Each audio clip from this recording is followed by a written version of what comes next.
The पॉलीबस एक आवाज़ जो चुपती है पर प्रगति पथ का मार्ग सुनिश्चित करती है। नमस्कार। इतिहास के पन्ने पलटकर देखें तो हमारी शिक्षा व्यवस्था कभी भिक्षामदेही और गुरु दक्षिणा से प्रारंभ हुई और गुरु गोत्र पर संपन्न होने वाली व्यवस्था थी, लेकिन आज लॉस एंड प्रॉफिट के मुहाने पर आ गई है। इसी संदर्भ में हिमाचल देश में शिक्षा के चौथे पायदान पर खड़ा है। हिमाचल से 29 वर्ष बाद अस्तित्व में आया हुआ पड़ोसी पहाड़ी राज्य उत्तराखंड आज तीसरे स्थान पर है। यह भी विचारणीय विषय है। हिमाचल में अंडर ग्रेजुएट, स्नातक शिक्षा या पोस्ट ग्रेजुएट विद्यालयों की स्थिति क्या है, यह जानना जरूरी है। अगर 10 मार्च 2023 के सरकारी आदेशों पर नजर दौड़ाएं तो 19 कॉलेजेस को डी नोटिफाइड किया गया, अर्थात शिक्षा की प्रारंभिक भ्रूण हत्या। यह कहकर कर दी गई कि पूर्व की सरकार ने बिना बजट के विद्यालयों की घोषणा की थी। वर्तमान में 12 जिलों में 16 कॉलेजेस को बंद करने की सरकार योजना बना रही है, जो जल्द कैबिनेट में चर्चा के लिए जाएंगे। सरकार का कहना है कि कॉलेजेस में बच्चे कम होने की वजह से यह निर्णय लेना पड़ रहा है, जबकि सरकार चाहे तो प्रत्येक विद्यालय में मेरिट या एंट्रेंस टेस्ट व्यवस्था लागू कर सकती है, या नीट या जेई की तर्ज पर। जबकि शिक्षा घर द्वार नारे की जगह अब शिक्षा शुद्ध व्यापार का नारा हिमाचल सरकार को लगाना चाहिए। युक्तिकरण या रैशनलाइजेशन में जिन कॉलेजेस में बच्चों को स्थानांतरण किया जा रहा है, जहां विद्यालय मर्ज किए जा रहे हैं, वहां पर आवश्यकता से अधिक विद्यार्थी हैं, इस बात को भी नजरअंदाज नहीं किया जा सकता। महत्वपूर्ण विषय, जिन विद्यालयों को बंद कर रहे हैं सामान्यतः वो ग्रामीण क्षेत्र के हैं। उन ग्रामीण परिवेश के विद्यार्थियों को विद्यालय तक पहुंचने के समाधान भी बंद कर रहे हैं। एचआरटीसी ने गत 15 जून को बताया है कि हमने 422 रूटों को बंद करने का निर्णय लिया है। सरकार गत जनवरी में 161 रूट पहले बंद कर चुकी है। इन बंद की गई परिवहन व्यवस्था को केवल 52 प्राइवेट ऑपरेटर्स ने दिलचस्पी प्रकट की है। क्या बाकी विद्यार्थी हाथी, घोड़ों और खच्चरों पर विद्यालय जाएंगे? कृपया शिक्षा मंत्री रोहित ठाकुर जी को टिप्पणी अवश्य करनी चाहिए।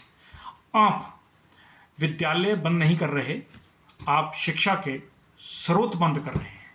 और यह भी सत्य है कि शिक्षा प्राप्त करने वाले विद्यार्थियों के लिए बेरोजगारी सबसे बड़ी चुनौती है और सरकार को बेरोजगारी के प्रति जवाब देना होना पड़ता है।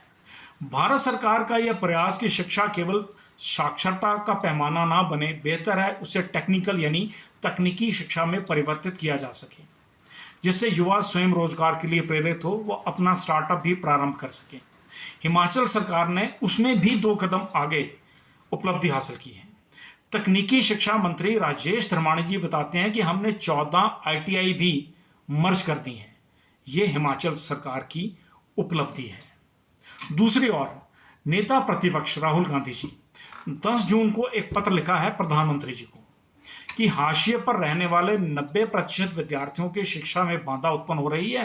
राहुल जी लिखते हैं कि दलित, एससी, एसटी, ओबीसी, अल्पसंख्यक समुदाय को शिक्षा का एक विशेष तवज्जो देने की आवश्यकता है।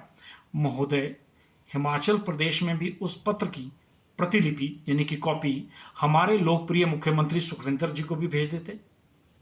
राहुल जी आगे लिखते हैं कि छात्रावासों की स्थिति बहुत खराब है, छात्रवृत्ति पोर्टल नहीं चल रहे हैं। मान्यवर, हिमाचल प्रदेश में तो सरकार ही नहीं चल रही है। राहुल जी ने हिमाचल प्रदेश से पूछना चाहिए, क्या सार्वजनिक तौर पर हिमाचल प्रदेश कांग्रेस सरकार को बताना भी चाहिए कि हिमाचल प्रदेश में जो कॉलेजेस, हॉस्टल हैं, उनका निरीक्षण उनके आखिरी बार उनके विधायक, मंत्री, अधिकारियों ने कब किया था? कम से कम एनएसयूआई के बच्चों का हाल ही पूछाते। ये जो राजनीति के दांत खाने के और दिखाने के और हैं, ये सब सार्वजनिक हैं। जिला मंडी स्थित थुनाग हॉर्टिकल्चर कॉलेज आधा टूरिज्म आधा पंचायती राज के भवन में 5 वर्षों से चल रहा है। 10 करोड़ की ग्रांट यूनिवर्सिटी नौणी के माध्यम से सरकार वापस मंगवा चुकी है। वहीं हिमाचल प्रदेश में आज 61 प्राइवेट कॉलेज और 10 प्राइवेट संस्कृत कॉलेज सफलतापूर्वक चल रहे हैं।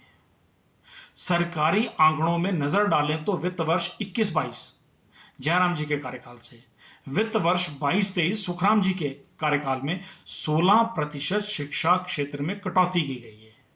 हिमाचल प्रदेश में बीएड जैसी टेक्निकल एजुकेशंस में भी विद्यार्थियों का मोह भंग हो रहा है। कारण उसके बाद रोजगार नहीं है, जो है वो केवल प्राइवेट स्कूल में है, जहां पर मानदेय के नाम पर केवल अंग्रेजी है। लगभग यही स्थिति नर्सिंग कॉलेजेस और लॉ कॉलेजेस की भी है। पूर्व की यूपीए कांग्रेस सरकार ने रूसा के माध्यम से एजुकेशन का बंटाधार किया। बच्चों की हालत यह हो गई थी कि प्रथम सेमेस्टर का रिजल्ट विद्यार्थियों को 5वें सेमेस्टर तक नहीं मिल रहा था। 2012-13 में मैं स्वयं हाईकोर्ट और महामहिम राज्यपाल तक यह मामला लेकर गया हूं। लगभग 2000 विद्यार्थियों का मेडिकल स्ट्रीम का यूनिवर्सिटी से रिजल्ट उच्चतम न्यायालय और महामहिम के हस्तक्षेप के बाद निकला है। न्यू एजुकेशन पॉलिसी 2020 के मध्य विद्यार्थियों को शिक्षा के अवसर के साथ विद्यालयों को शिक्षा के अवसर के साथ शिक्षा की सरलीकरण को भी स्थान मिलना चाहिए, लेकिन वो केवल नीतियों तक ना रहे, उसका व्यवहारीकरण हो और लाभ उपरोक्त पात्र तक पहुंचे, ये प्रदेश सरकार को सुनिश्चित करना है। हिमाचल सरकार में बच्चों की आर्थिक और मानसिक और भौगोलिक परिस्थितियों को ध्यान में रखना, उनके लिए गाइडेंस जारी करना सरकार की जिम्मेदारी है। अभी तक इस प्रकार की कोई व्यवहारिक व्यवस्था, कोई योजना सार्वजनिक तौर पर चर्चा में नहीं है। एजुकेशन लग्जरी या विलासिता नहीं है, नेसेसिटी है, जरूरत है, और ये आवश्यकता रोजगार और आय के स्रोत तलाशने के लिए है। बात करेंगे अगली कड़ी में 17 निजी क्षेत्र के विश्वविद्यालय और 8 सरकारी क्षेत्र में कार्यरत विश्वविद्यालयों की शैक्षणिक गुणवत्ता पर। धन्यवाद। अगर मेरा प्रयास आपको अच्छा लग रहा है तो कृपया मेरे YouTube चैनल द पॉलीबिज को लाइक, सब्सक्राइब, शेयर और कमेंट वीडियो अवश्य करें। धन्यवाद।